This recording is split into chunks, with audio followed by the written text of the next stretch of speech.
PGWP will expire on September 2025 and she works at charity as a general manager.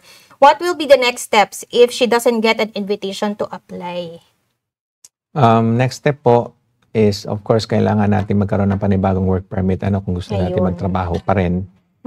And since hindi nga po nare-renew or na-extend yung postgrad work permit, kailangan na po natin ng closed work permit. So, basic requirement, kailangan po ng LMIA, pero nabanggit po yata na LMIA exempt po ba sa parang charity, LMIA exempt, kailangan po natin makuha yung proof ng exemption. So, meron po mga listahan yan na exempted sa LMIA. So, kung nabibilang po kayo doon or nabibilang doon yung employer nyo, kailangan nilang i-prove yun na exempted nga sila sa LMIA. Yun ang isasama nila doon sa application for the work permit. Ayun. So, yun po yung kailangan gawin. Apply tayo ng panibagong work permit.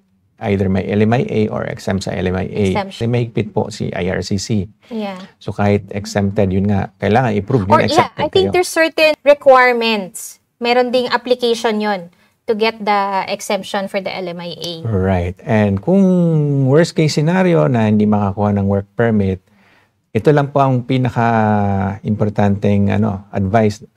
I-protektahan nyo po yung status nyo. Wag nyo pong hayaan na ma-out of status kayo. Lalo ngayon po napakahigpit na ni immigration.